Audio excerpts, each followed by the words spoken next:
Bom dia, boa tarde, boa noite. Tudo bem com vocês? Eu admito que um dos meus mangás favoritos na atualidade é o Witchwatch. Todo mundo deveria dar pelo menos uma chance pra essa obra. E eu vou te explicar o porquê. Pensa o seguinte, um mangá se passa em um mundo fantástico e os nossos personagens principais são alunos do ensino médio que eram amigos da infância. A história, inclusive, se inicia com a Nico indo para a cidade, encontrando nada mais, nada menos do que seu amigo de infância, Morihito. Inclusive, ela acaba chegando literalmente quebrando a janela da casa dele.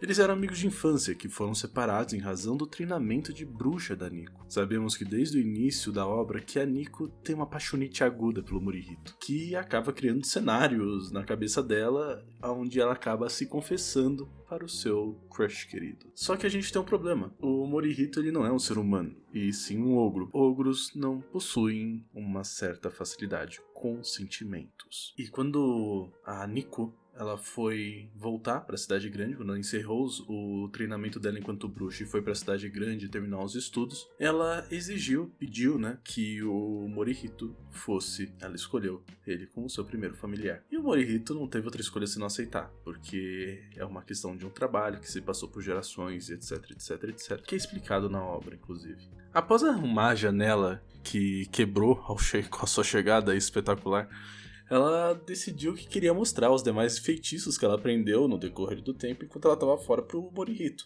A gente também acaba recebendo algumas informações sobre o passado do Morihito, bem como o passado da Nico. Quando a Nico ela foi lançar o feitiço, ela acabou lançando o feitiço nela mesma. E ela se transformou em uma pessoa unidimensional logo no primeiro capítulo. Então a gente percebe assim que ela tem uma certa habilidade, mas ela ainda tem uma certa dificuldade com os poderes dela. E ela é um pouco inconsequente com as atitudes dela. Acontece uma coisa um pouquinho pior. A janela tá aberta. E ela foi pega por uma corrente de vento. E essa corrente de vento fez com que ela acabasse parando numa fenda no meio de dois muros. Só que acontece, esse feitiço que ela lançou nela mesma é um feitiço que tem uma duração de um certo tempo. Então assim, ela cabia naquela fissura entre os dois muros enquanto ela estava unidimensional. Só que se ela deixasse de ficar unidimensional, aí ela ia acabar sendo esmagada entre as duas paredes. E o familiar dela, o Morihito, eu vou chamar o Morihito de Moi, só pra ficar mais fácil pra mim, porque da mesma forma que a Nico tinha dificuldade de falar o nome dele, eu quero facilitar minha vida também. O tempo de duração do feitiço tava pra acabar. E ela estava presa numa fissura. E um dos bulinadores do Morihito e dela, da infância, acabou aparecendo e o Moi falou assim, porra, me ajuda aí, pô. Tá difícil, tá complicado, tem que tirar alguma coisa muito importante da fissura, me empresta um aspirador de pó. E o cara mandou um LOL, não, porque te ajudaria. Daí a gente acaba recebendo um dos quadros mais da horas da obra. Porque, cara, eu quero fazer um parênteses aqui, tá? Repara nesse quadro. Você vê que a arte da obra é toda fofinha, é toda bonitinha. Aí de repente a gente tem um quadro extremamente detalhado. Eu olho pra isso, eu fico impressionado. E foi exatamente o que me começou... Na verdade, assim, já tinha pego minha atenção, porque quem criou esse mangá, quem é o criador desse mangá, é o Kenta Shinohara, né?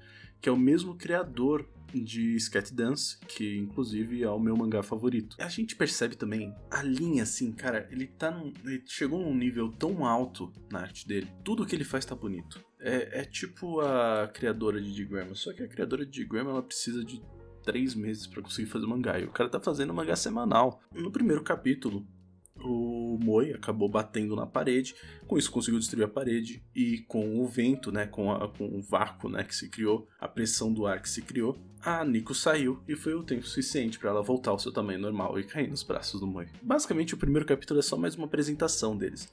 E basicamente o primeiro volume da obra é aprofundando essa relação entre a Nico e o Moi, o que é muito da hora. Porque você consegue perceber que os dois eles têm uma certa ligação, que mesmo depois de tanto tempo distantes um dos outros, eles não perderam. Eles estão se reaproximando, tá ligado? Isso é muito da hora se acompanhar assim de perto. Lógico, é um arco de Normal Days, aquele negócio todo que não tem muita ação, né? É muito mais uma parte de Slice of Life da obra. Bom, passou um tempo lá e a gente acaba descobrindo que o Moi não vai ser o único familiar da Nico. Na verdade, a Nico vai ter 4. E cada um vai ter o seu arco de apresentação e o seu desenvolvimento até chegar no ponto onde a Nico convida eles para ser o seu familiar. O que é bem legal de acompanhar, porque você vê, por exemplo, o Kanshi. O Kanshi, ele é um Tengu, então ele também é da mesma forma que o Morihito, ele é um ogro. O Kanshi, ele é um Tengu. Então a gente vê que continua sendo também um ser mitológico, um ser da mitologia japonesa, por assim dizer. Depois de alguns acontecimentos que você vai ter que ler pra descobrir, porque eu não vou te contar. Até porque qual seria o fim desse vídeo se não fosse pra instigar você a ler a obra. Mas acontece algumas coisas e o Kanshi, ele acaba se transformando no familiar da Nico. E a gente percebe que ele é o completo oposto do Morihito. Tipo, ele é extremamente extrovertido, ele é extremamente sociável, ele tem uma facilidade de comunicação, uma pessoa carismática. E você vai percebendo que esses traços acabam incomodando, inclusive, o Moi. Porque, querendo ou não, por mais que ele não admita, o Moi, ele tem ainda uns resquícios ali de sentimento, tá ligado? Ele sente um pouquinho de inveja, sim, da nossa querida Miko. E, inclusive, eu queria fazer aqui umas aspas, né? Que tem um capítulo em que o Kanshi, ele acaba indo trabalhar como ator de Super Sentai, porque ele é uma pessoa extremamente atlética e, tipo, isso durou um capítulo até acontecer, tipo, esses capítulos mais comédia, assim, são muito bons. É tipo Spikes Family. Pra quem acompanha Spikes Family vai entender o que eu tô falando. Vai ter a parte dos arcos mais sérias, vai ter a parte dos arcos mais tranquilinhos, a parte que acompanha a história da Anya, ai, nossa, historinhas da Anya, fofa e tal. E vai ter as histórias que acompanham, por exemplo, a Yor. Aí você fala assim, meu Deus do céu, o que tá acontecendo? É exatamente isso. É basicamente a mesma linha de raciocínio que Spikes Family. Vai ter as partes que é mais ação, vai ter as partes que é mais slice of life, vai ter as partes que é mais comédiazinha, e a obra vai seguindo desse jeito. Ela não fica só na comédia, tá ligado? Até porque se ela ficasse só na comédia não ia ser legal. E como ele se tornou um familiar, além dele a gente tem mais dois, que é o lobisomem e o vampiro. Só que acontece, eles aparecem bem depois na obra, e cada um, inclusive o vampiro, eu falei especialmente do vampiro, ele criou todo um arco e uma situação e uma história, e que no início você fica com raiva dele, mas com o passar do tempo você percebe, cara, não tá tão errado assim. E essa que é a maravilha dessa obra, porque assim, é uma introdução tão leve do personagem, tipo, ele vai lá, é apresentado, você nem repara.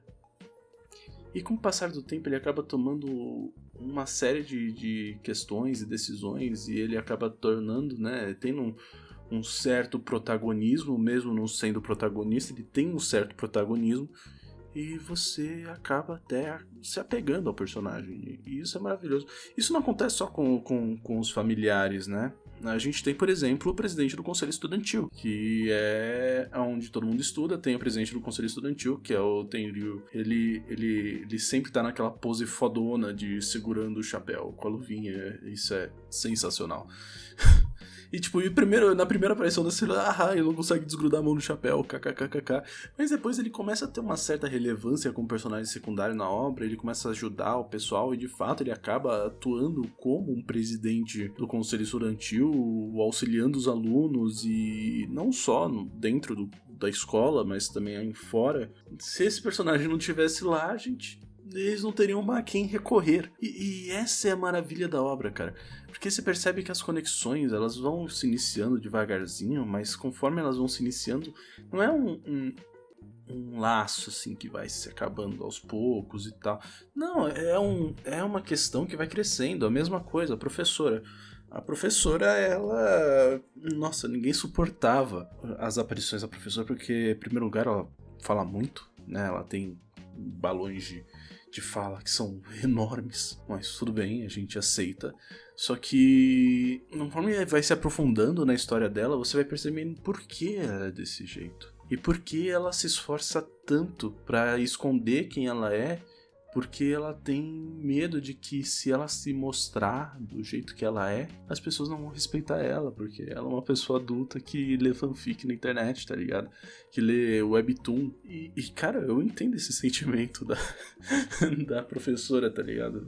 Não é à toa que, assim, né, ser professor é um cargo, uma profissão que exige que a pessoa seja mais séria, mais centrada, e com o passar do tempo você percebe que você tem que acabar deixando um pouco de lado essa situação, né, esse seu lado mais, entre 10 mil aspas, infantil, para que as pessoas não te julguem como um profissional pior, ou melhor, não te julgar como uma pessoa não profissional. E o último familiar dessa primeira parte da obra, porque eu gosto, não sei se vocês perceberam, mas eu gosto de separar as obras em partes e capítulos e áreas, né? Inclusive, gente, eu prometo que vai sair o próximo capítulo de KSMP, eu só não sei quando, porque eu tô sem tempo.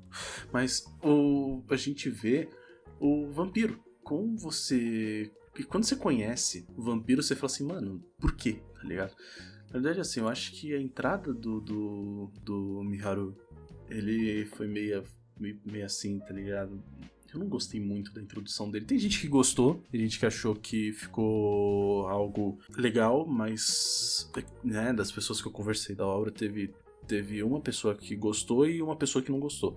Que literalmente eu só conheço 2 pessoas que leram essa obra além de mim. Assim, teve o lado que não gostou, falou, não, foi forçada a entrada dele, não tinha necessidade, já havia outros 2 e ele não é um personagem tão legal, mas assim, ele é um cara que ele é mais isolado, né? Pelo fato de ele ser isolado, numa obra de comédia, né? Quando tem a parte de comédia, ele acaba nem sendo, assim, uma pessoa tão relevante. E a gente percebe, na verdade, que o vampiro, ele é mais distante, porque é da personalidade dele. Ele ser aquela pessoa que fica de suporte, no fundo, ali atrás, ajudando, auxiliando.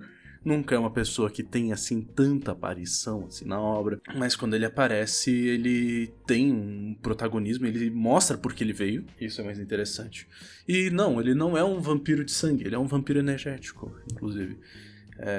E basicamente ele se juntou não só pelo interesse, né? Ele, querendo ou não, ele tinha um certo interesse de ser o familiar da Nico, mas ele também queria se aproveitar da fonte de energia, entre aspas, infinita, que é o Morihito.